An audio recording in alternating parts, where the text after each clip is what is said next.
Hi, in this video I'm going to share with you the 7 ways that you can hook your reader. Whether it's at the very beginning of your book in the first few sentences of the first chapter, or indeed in the beginning of every chapter thereafter. And I'm going to talk to you about hooking your reader, whether it's in fiction, like a novel, or non-fiction, like a memoir. When I was in my 20s, I used to go shark fishing, and this required very careful attention to hooks. You needed to have the right size of hook, you needed to have the right strength of line, you needed to have the right bait, usually freshly caught that day. You needed to have something called chum or rubby-dubby, which is a foul-smelling concoction of fish guts and oil and blood, which would attract the sharks to the boat. And then you needed patience. You needed to wait on the boat after doing all the right things for that telltale moment when the reels would go zzz, and the hairs on the back of your neck would bristle.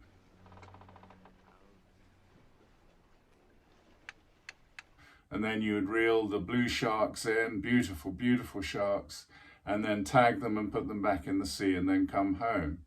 I believe that an author needs to be as intentional about hooking their reader as a fisherman is about hooking their fish. So how are we going to do that? Well, let me briefly mention 7 ways in which you can hook your reader. The first hook is what I call the emotional hook. Here you're looking to hook your reader, to snag their attention, to grab their attention through something that evokes an emotional response in them. When I wrote my book, My Father's Tears, it's really a book about the cross, but it was a book about the Father's role at Calvary. There's always been attention to the Son's role. There's always been attention to the consequences for us of the Son's self-giving on the cross. But what about the Father? And I propose that the Father, his response was one of weeping. And then I went deeper into that about why and so on and so forth.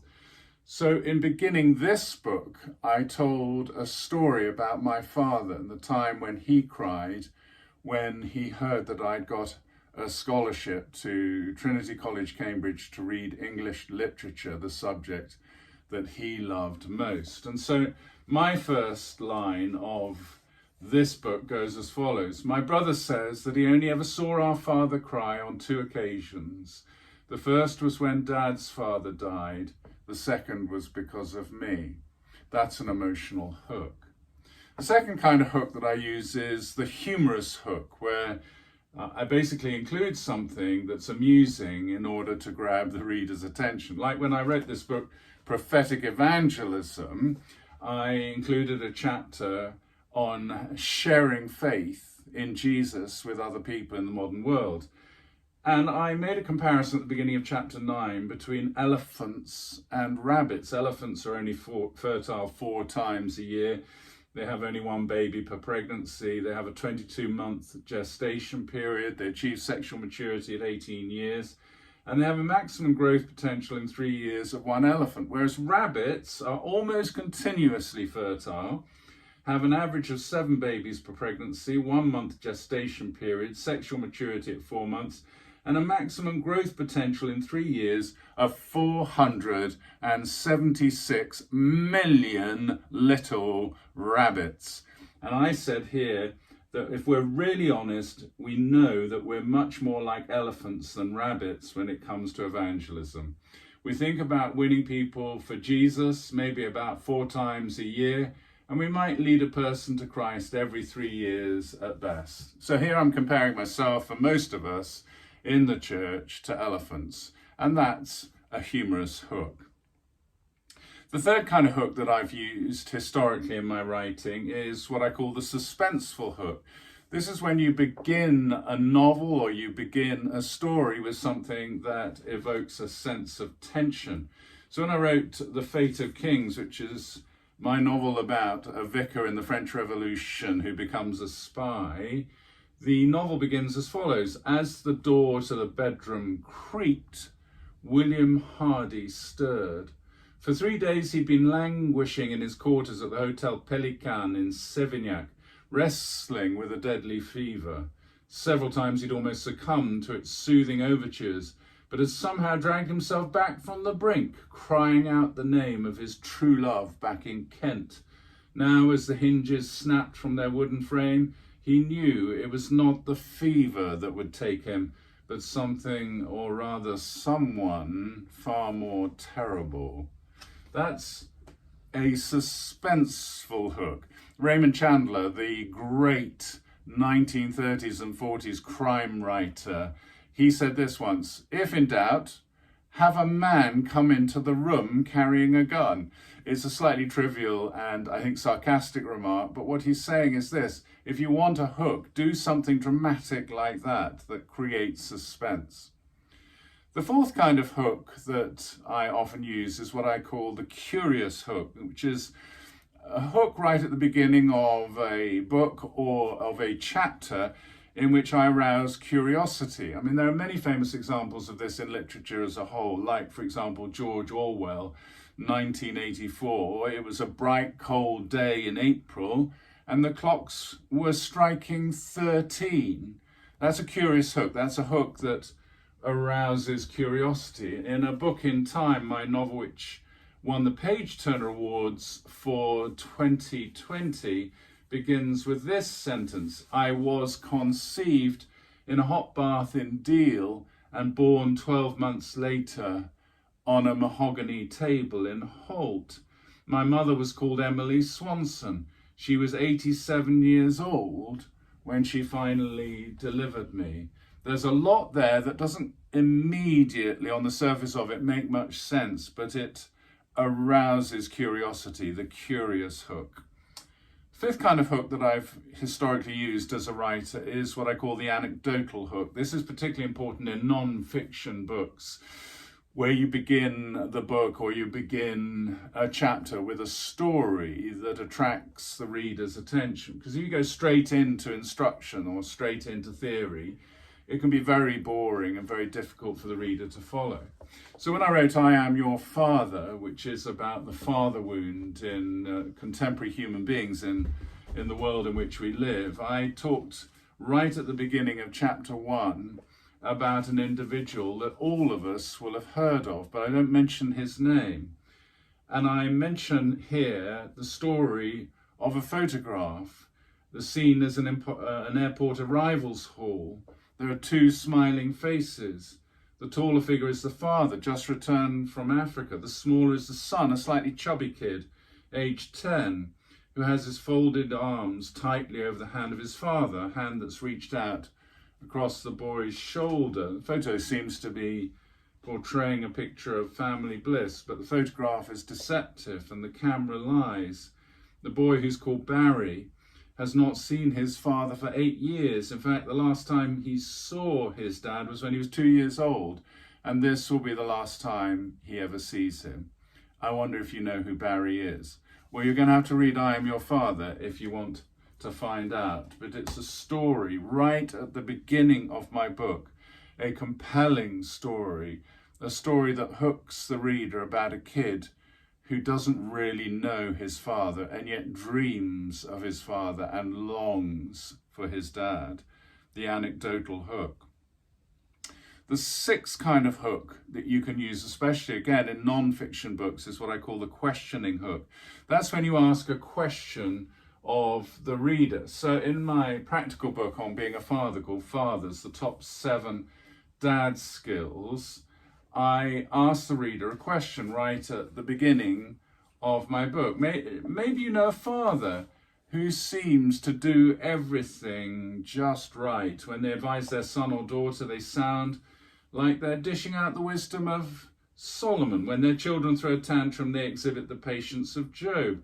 When they sing lullabies at bedtime, they display the musical dexterity of King David. When someone threatens the safety of their pack, they stand in the gap and demonstrate the strength of Samson. When their children need empathy, they embody the tearful vulnerability of the prophet Jeremiah. All in all, they appear perfect, and they drive you insane. Do you know a father like that? You see, you can begin a book, especially a non-fiction book like this, which is an instructional, almost self-help manual, with a story that asks a question. of the reader. And that's what I do here. Do you know a dad like this who really irritates you? In fact, you hate them because their perfection threatens you. So that's the sixth kind of hook, the questioning hook. And the seventh and final hook is what I call the shocking hook, the hook that shocks the reader. When I wrote Home at Last, which is really my book about how to get healed from the abandonment and abuse of being sent away to boarding school, I began one of my chapters with something shocking, something that therefore grabs the reader's attention. Chapter 3, A Painful Privilege, begins like this. My best friend at Winchester College was called Andy Morse. Tall, handsome, witty and intelligent, he was destined for a purposeful and productive life until, that is, he was savagely abused. That's what I would call a surprising or shocking hook. So those are your 7 ways in which you can grab hold of the reader's attention. You know, you don't, as the old saying goes, these days anyway with books, you don't get a second chance to make a first impression. So your first impression at the beginning of a book needs to be strong, and that needs to be replicated at the beginning of every chapter for the rest of the book. So consider those hooks. It's not an exhaustive or comprehensive list of how to hook your reader, but it's enough to get you started. I remember when I was doing a writer's workshop on the Eastern Seaboard in the United States, there was a pastor there in the classroom. He was sitting on the back row, and he'd really only got into about, 15 minutes of my session on hooking the reader. When he got out his laptop, he'd just written the first draft of a book about the church and what he saw in terms of vision for the future of God's church. And he just basically spent the rest of the workshop adjusting the first lines and first sentences of every chapter of the book. And I'm telling you, it was a huge improvement. He was a fast learner. Maybe you're going to be a fast learner too, and you're going to very quickly understand the importance of the art of the start, of hooking the reader straight away at the beginning of a book and thereafter at the beginning of every chapter. Well, I began this little session together with sharks, and I thought it would be only right to end the session with sharks. I'm referring to Jaws by Peter Benchley. This is one of my most prized possessions, by the way, because Jaws was one of those books that really got me into reading and one of those films that really got me into cinema. So I thought I'd read you the first few sentences of Jaws by Peter Benchley as I finish, so that you get an even more graphic idea of what's involved in hooking your reader. So here's how it begins. The great fish moved silently through the night water, propelled by short sweeps of its crescent tail. The mouth was open just enough to permit a rush of water over the gills. There was little other motion, an occasional correction of the apparently aimless course by the slight raising or lowering of a pectoral fin, as a bird changes direction by dipping one wing and lifting the other. The eyes, they were sightless in the black, and the other senses transmitted nothing extraordinary to the small, primitive brain. The fish might have been asleep, save for the movement dictated by countless millions of years of instinctive continuity. Lacking the flotation bladder common to other fish and the fluttering flaps to push oxygen-bearing water through its gills, it survived only by moving. Once stopped, it would sink to the bottom and die of anoxia. The land seemed almost as dark as the water, for there was no moon. All that separated sea from shore was a long, straight stretch of beach so white that it shone. From a house behind the grass-splotched dunes, lights cast yellow glimmers on the sand. The front door to the house opened, and a man and a woman stepped out on the wooden porch. They stood for a moment staring at the sea, embraced quickly and scampered down the few steps onto the sand. The man was drunk, and he stumbled on the bottom step. The woman laughed and took his hand, and together they ran to the beach. "First to swim," said the woman, "to clear your head." Wow. I think we all know what happens next. Da-dum, da-dum, da-dum. Okay, that's a few thoughts on hooking your reader. I hope you enjoyed that Peter Benchley interlude right at the end. 7 ways to hook your reader. And if you're a writer of faith, remember that the art of the start is something that we see in the Bible as well. In the beginning, God created the heavens and the earth. And in John's Gospel, in the beginning was the Word, and the Word was God, and the Word was with God. You know, the Bible shows us how to hook the reader with magnificent, sublime, epic, grand statements that fill our imaginations with huge spiritual landscapes.